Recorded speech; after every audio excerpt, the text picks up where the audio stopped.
우리 9월 달에 이어서 10월 달에도 에스겔의 말씀을 우리가 쭉 확인하고 있습니다. 오늘 본문은 29장부터 이어지는 그 애굽에 관한 심판의 메시지입니다. 특별히 32장 오늘 본문은 그 가운데 애굽의 왕인 바로 왕을 위하여 부르는 슬픈 노래다, 이렇게 기억하시면 됩니다. 자, 우리 문맥 이해를 위해서 한번 볼게요. 1절, 2절 제가 한번 읽어드리죠. 32장 1절, 2절입니다. 12째 해 12째 달 초하루에, 이게 뭐냐? 이것은 예루살렘에서 바벨론 포로로 끌려온 지 12전이 지나고 12달이 지난 첫 번째 날에 여호와의 말씀이 내게 임하여 이르시되, 2절 보세요. 인자야, 너는 애굽의 바로 왕에 대하여 슬픈 노래를 부르라. 이게 슬픈 노래를 부르라 하고 내용이죠. 2절부터 슬픈 노래의 가사가 쭉 등장한 이후에 16절에 마무리하면서 16절에 마지막 16절, 이는 슬피 부를 노래이니 여러 나라 여자들이 이것을 슬피 부르며 애굽과 그 모든 무리를 위하여 이것을 슬피 부르리로다. 주 여호와의 말씀이니라. 그래서 2절부터 16절까지가 바로 왕을 위하여 부르는 슬픈 노래이다. 노래이기 때문에 곡조는 분명히 곡조 형식으로 불렀을 것인데 곡조는 잘 모릅니다. 그러나 가사 내용은 제가 2절부터 15절까지를 축약해서 이야기하면 그렇습니다.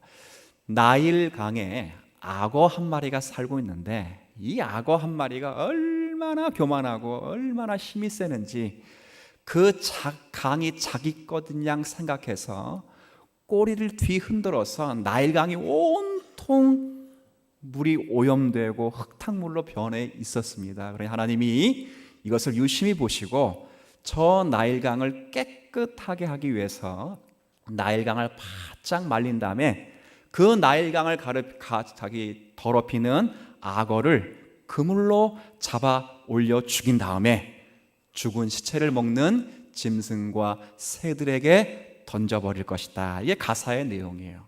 그러면서 악어만 처단되는 것이 아니라 악어와 함께 운명을 같이 했던 수많은 공동체와 나라들이 그 악어의 그 죽음을 보고 슬퍼하며 두려워하게 될 것이다. 이게 가사의 내용이에요.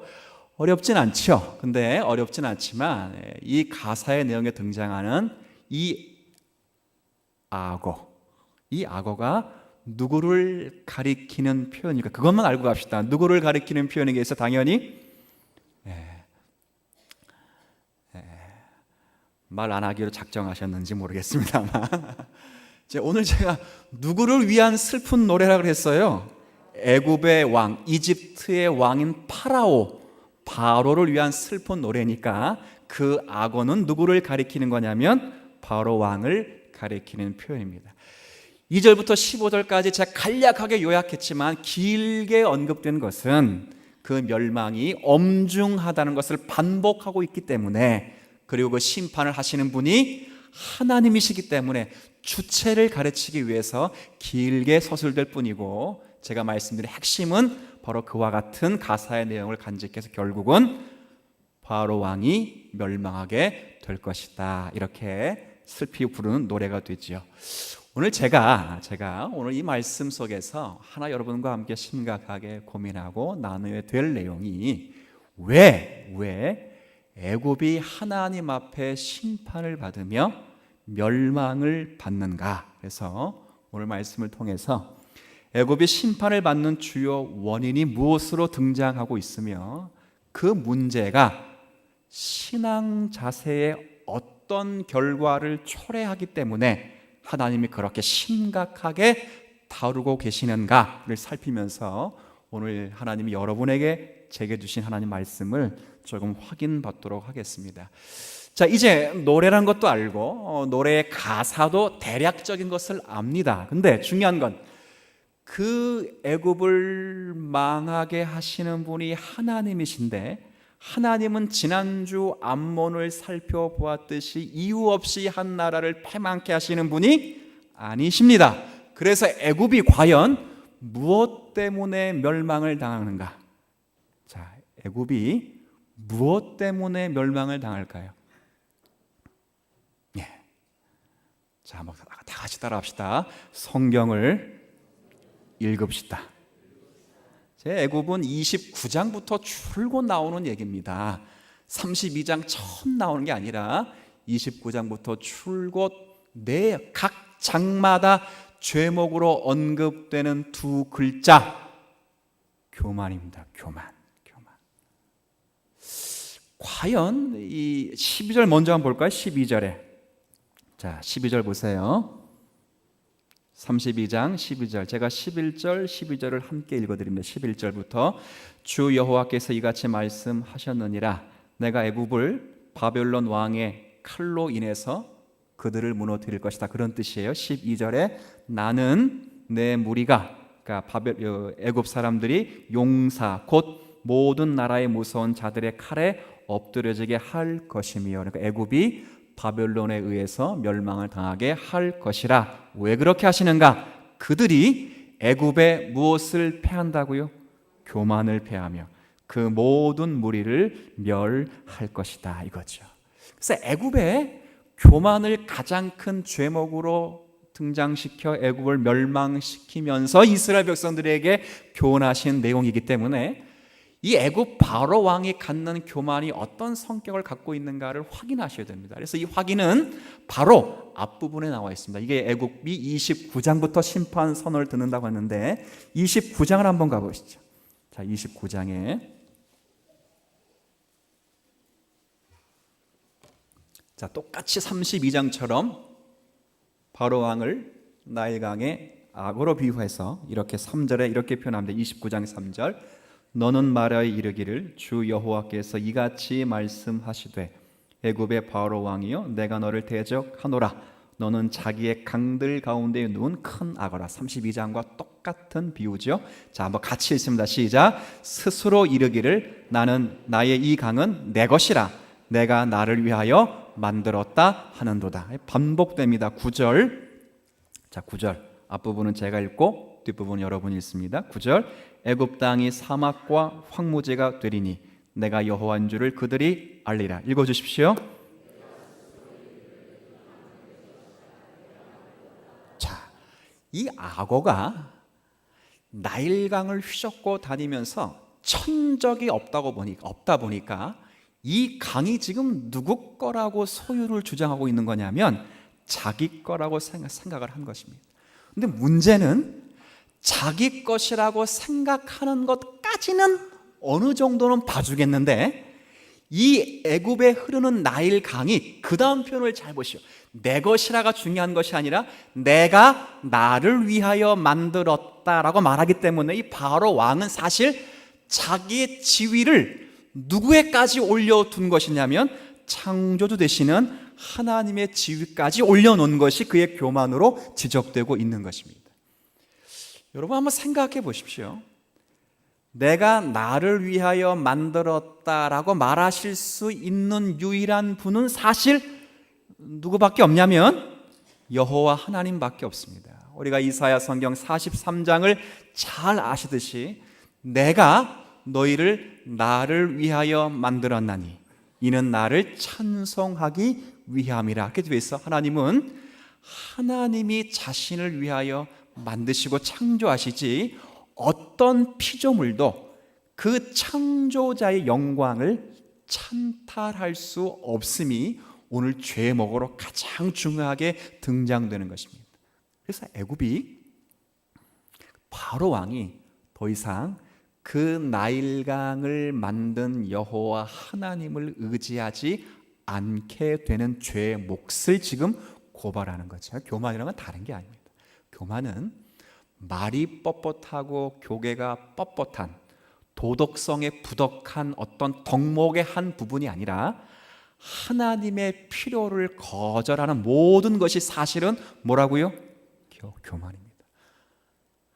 교만이라고 하는 것은 단순히 목소리가 크고 공부를 좀 많이 해서 교만을 떤다라는 도덕적 덕목이 아니라 오늘 바로 왕처럼 자신의 신적 지위 안에 하나님을 의지함과 하나님의 필요를 스스로 무지중에 거절하는 모든 죄목을 성경은 다루기를 교만이라 이렇게 이야기를 하고 있다 그 말이에요. 그래서 애굽은 이 교만으로 인해서 심판을 당하는 것입니다. 그런데 잘 생각해 보십시오.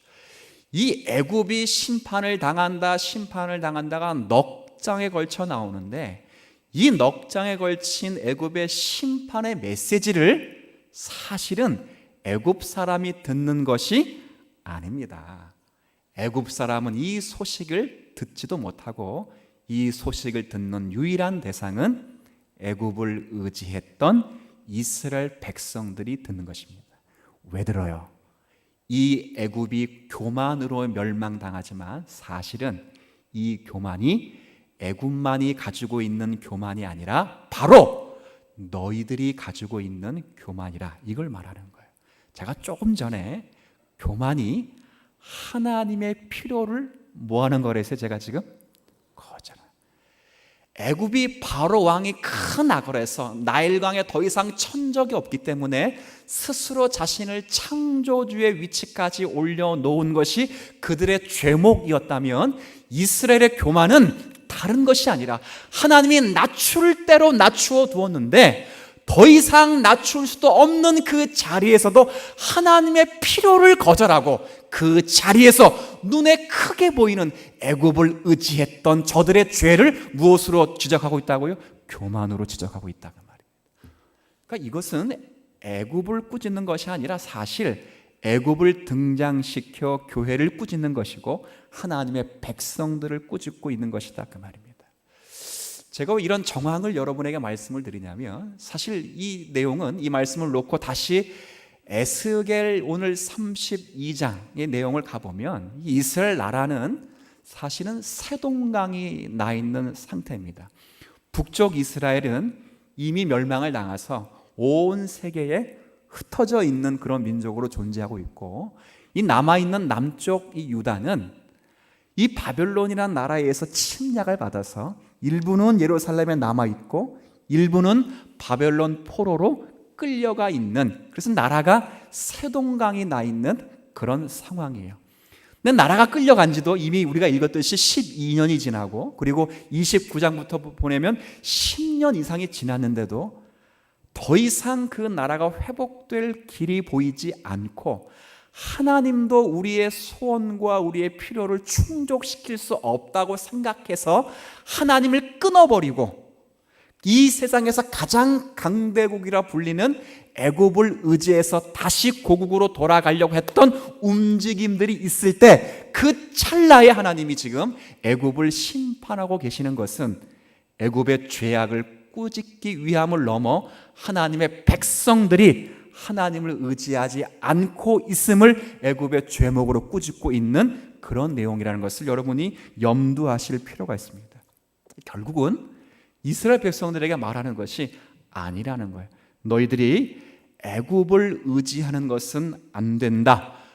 이스라엘 백성들의 필요를 얻는 유일한 길, 이스라엘 백성들의 필요를 얻는 유일한 대상은 여호와 하나님이시지 결코 애굽의 힘과 재물이 아니니라. 이것을 가르치고 있는 그런 본문이라 그 말이죠.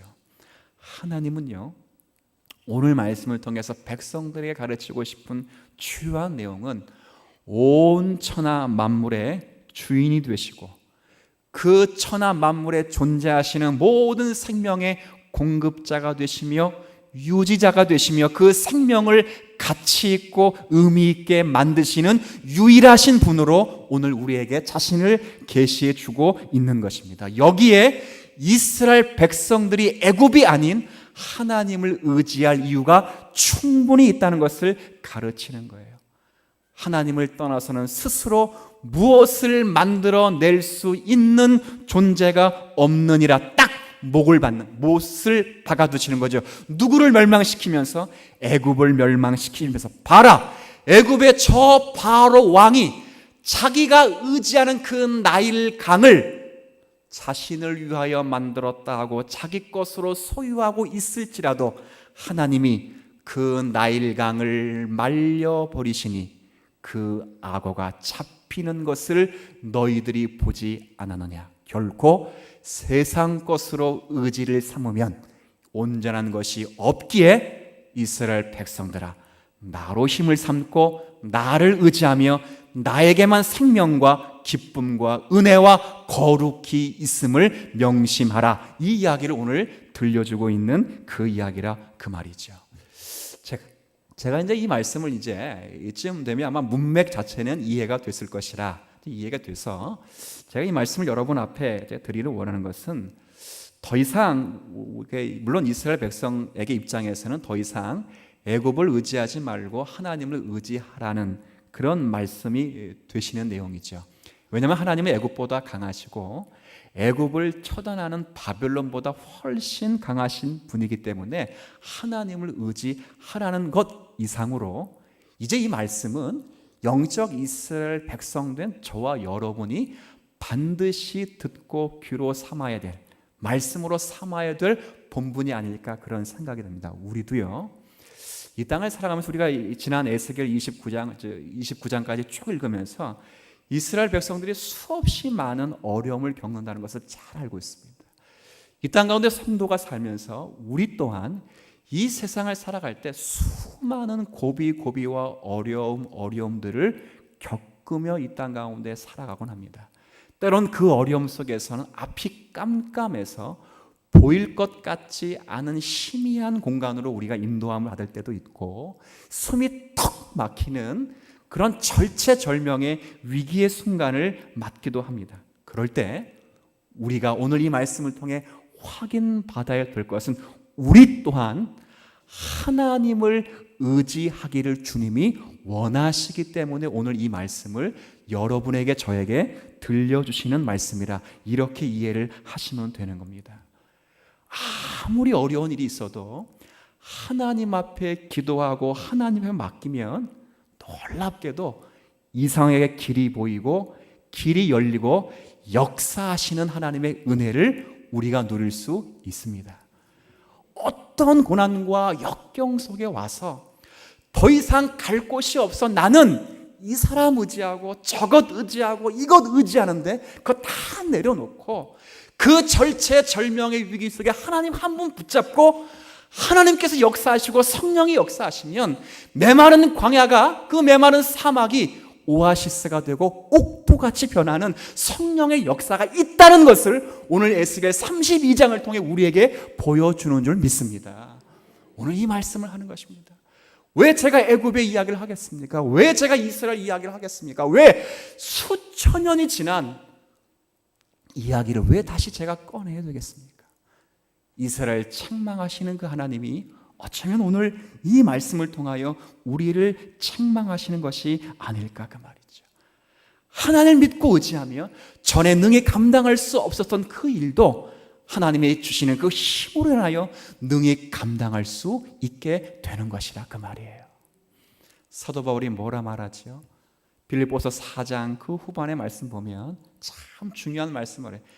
내게 능력 주시는 자 안에서 내가 모든 일을 할 수 있느니라.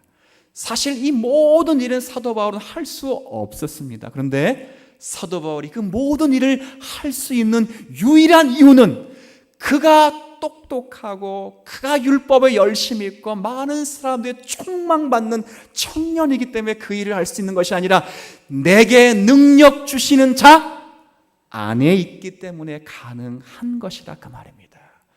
이게 사도 바울이 말하는 그 내용이에요. 언제 그 능력 안에 머물 수 있는가? 사도 바울이 또 친절하게 말하죠.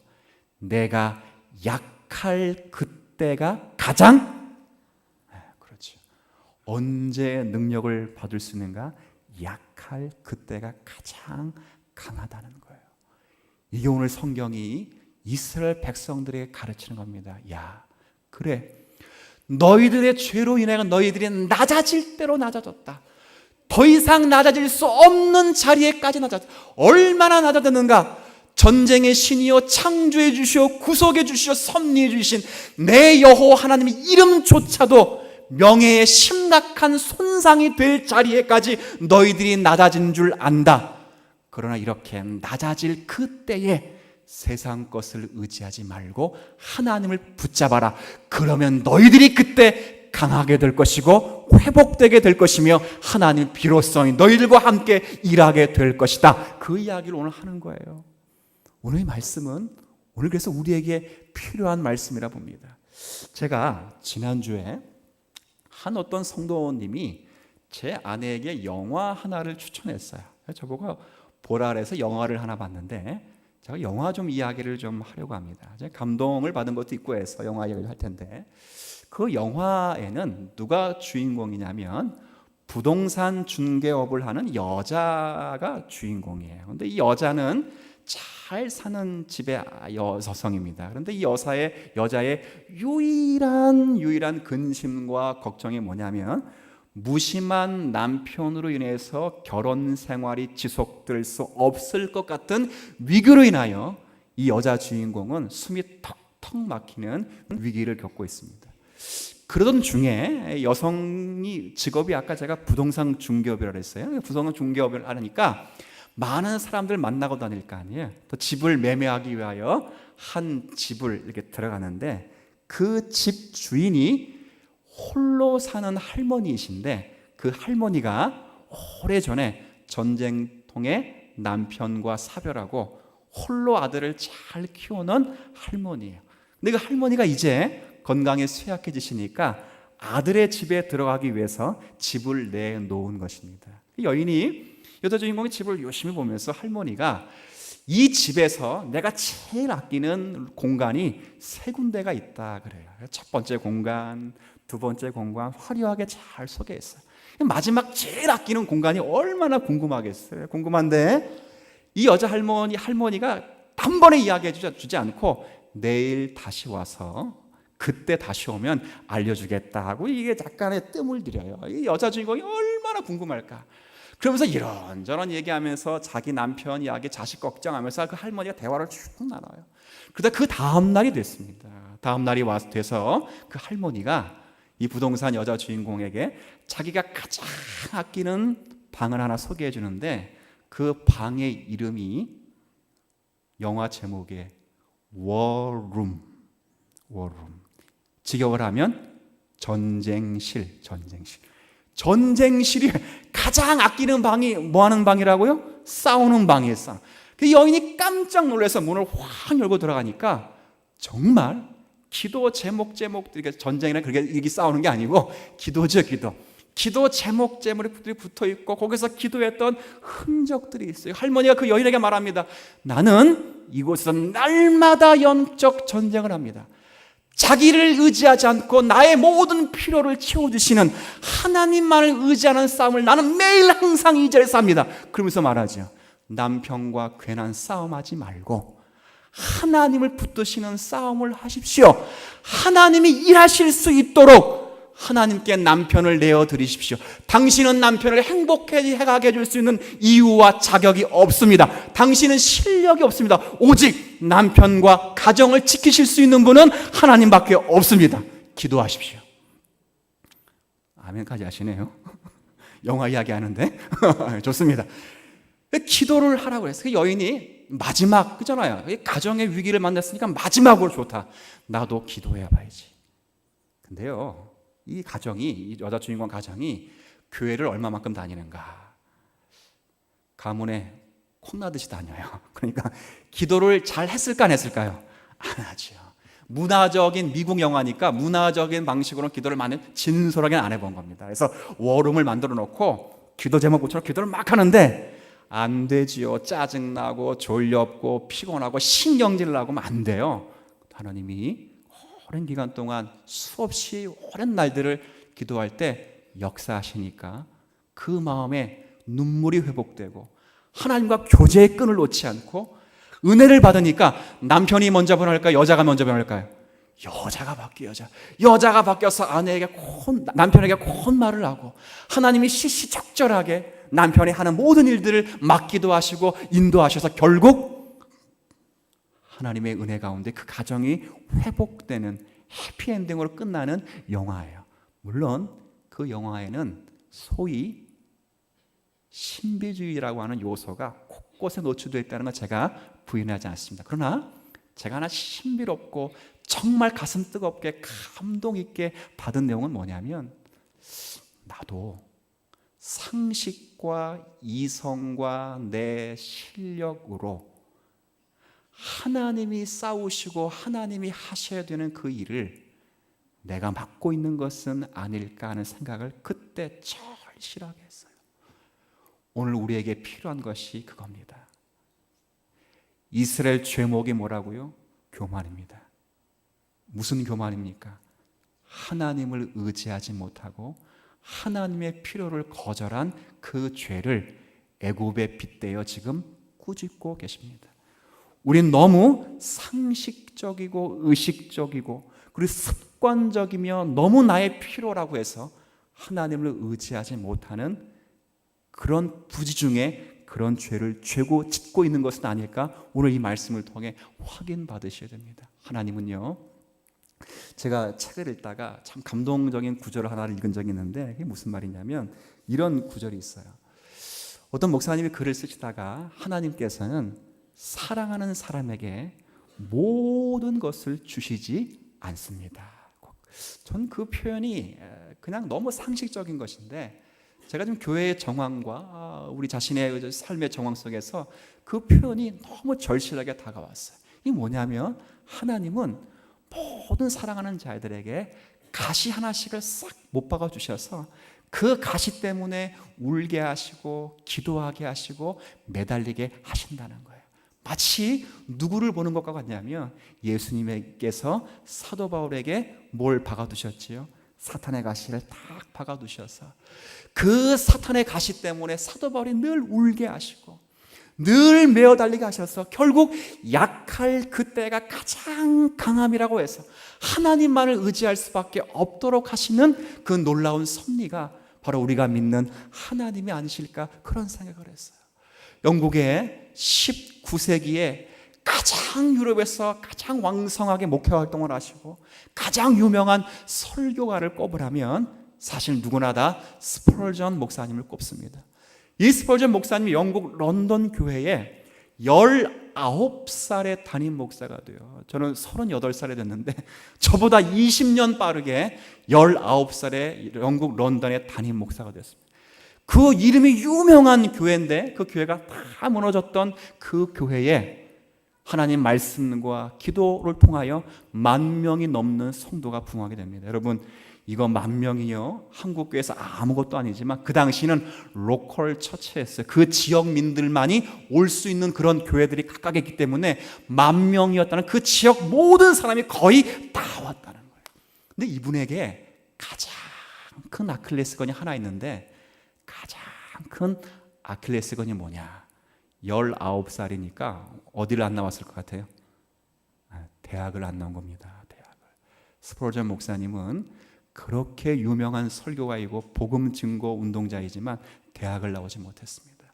그 유명한 영국 런던 교회를 담임하려면 옥스퍼드 대학을 나오든지 영국 칼리지 왕실 학교를 나올 수 있는 실력이 있어야 그 교회를 맡습니다. 그런데 대학을 나오지 않은 목사님이 그 교회를 맡아서 수많은 영국 런던 목회자를 질타와 비난과 멸시와 조롱을 받았지요. 그런데 나중에 그 목사님이 고백하기를, 제가 이곳에서 그나마 승리할 수 있었던 것은 제가 대학을 나오지 못한 그 이유 때문에 하나님을 더 의지하고 붙들고 기도했기 때문입니다. 그래요. 그리고 수많은 사람들이 지금도 예로 증거되지만 그 스펄전 목사님의 목회가 성공하니까 전 세계에서 그 목사님의 목회 비결을 연구하기 위해서 찾아왔어요. 목사님이 늘 그 찾아오시는 분들에게 항상 모시고 가는 곳이 어디냐면 예배실 가장 지하에 음침한 곳에 그 사람들을 모셔가면 거기서 웅성웅성 하는 소리가 들려요. 뭐 하는 소리일까요? 기도하는 소리예요. 그래서 말합니다. 제 목회의 가장 큰 원동력과 부흥의 비결은 바로 기도다. 그래서 뭐라 말하냐면, 이 교회의 발전소는 바로 기도입니다. 한 번만 따라해 볼게요. 교회의 발전소. 그게 뭐라고요? 기도예요, 기도. 하나님을 의지하는 거예요. 오늘 백성들에게 이걸 가르치는 거예요. 우리 정말 여러분 한 주간 살아가면서 여러분이 얼마나 하나님을 붙잡는 훈련을 하십니까?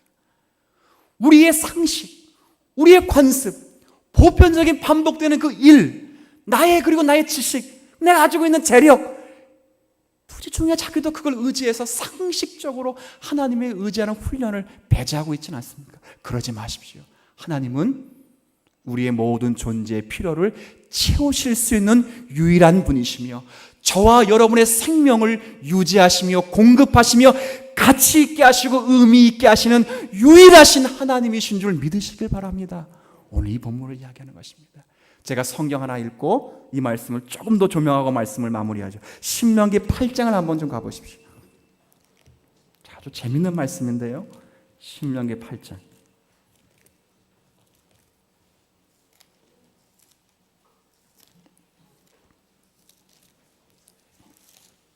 자, 신명기 8장, 제가 가진 성경은 273쪽입니다.